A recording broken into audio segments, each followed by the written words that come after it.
Hello, আমি Suparna and welcome to my another blog. তো আজকে হচ্ছে রথযাত্রা।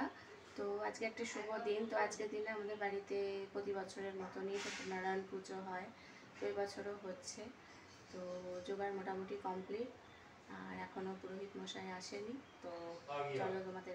তো এই রথযাত্রার দিনে সকাল সকাল ভোর 5টার সময় উঠে পড়েছিলাম। তো উঠে পড়ে চলে গেছিলাম গঙ্গা স্নান করতে।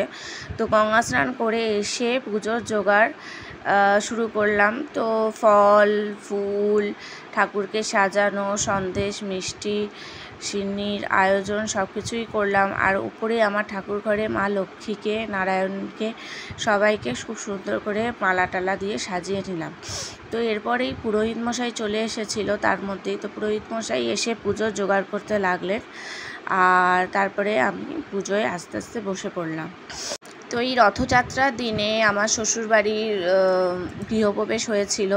তো তাই প্রত্যেক বছর এই দিনটিকেই বেছে নেওয়া হয়েছিল যে একটা শুভ দিন, সেও এই দিনেই প্রতি বছরই আমাদের বাড়িতে সত্যনারায়ণ পুজো হয়। তো এবছর একটু ছোট করেই পুজোর আয়োজন করা হয়েছিল। তো পুজো হয়ে যাওয়ার মধ্যে তারপরে হোমের আয়োজন শুরু হলো। তো এর মধ্যে আমার মেয়ে স্কুল থেকে বাড়ি চলে এসেছিলো, আর ওদিকে রান্নারও জোগাড় হচ্ছিল। তো তারপরে আমি আর বাপি দুজন মিলে বসে পড়লাম হোমের আয়োজনে। তো পুরো পুজোটা কমপ্লিট হতে মোটামুটি 2 থেকে আড়াই ঘন্টা সময় লাগে। তো প্রথমে হোমর দিয়ে হোমে আমরা আহুতি দিলাম, তারপরে বেলপাতা দিয়ে হোমের আহুতি দেওয়া হলো। তো তারপরে শুরু হলো আরতি। তো এবছর যেহেতু পুজোয় আমি বসেছিলাম, তো সেই বছর আরতিটা আমি করেছিলাম। তো আমার মেয়েও সঙ্গে একটু আরতি করছিল।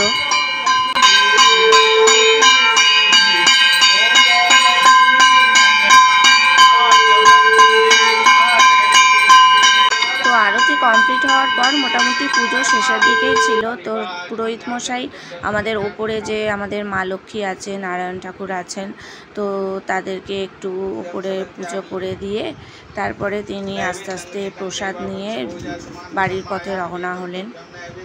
আর এদিকে পুজোর পর্ব মিটিয়ে প্রসাদ দেওয়ার পর সমস্ত বাড়িতে বিকেলবেলা মেয়ে রথ সাজিয়ে নিয়ে প্রতি বছরের মতনই বেরিয়ে পড়েছিল। তো রথ সাজিয়ে বাচ্চাদের যে রথ টানা, রথ নিয়ে বেরোনো, এটা একটা খুব মজাদার বিষয়।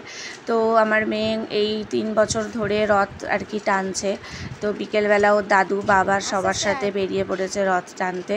তো আস্তে আস্তে এই পাড়ার রাস্তাটুকুই টেনে নিয়ে আসা হয়। তো তোমাদের রথের দিনে কাদের কাদের বাড়িতে পুজো হয় আমাকে অবশ্যই জানিও। আর আমার এই ছোট্ট ব্লগটি ভালো লাগলে আমাকে লাইক, কমেন্ট আর আমার চ্যানেলটাকে সাবস্ক্রাইব করতে ভুলো না। আর রথ টেনে আসার পর আমরা একটু মেলায় গিয়েছিলাম। তো মেলায় এত ভিড় ছিল যে সেখানে তোমাদেরকে ভিডিও দেখাতে পারিনি। তো আজকের এই ব্লগটা কেমন লাগলো তোমাদের জানিও।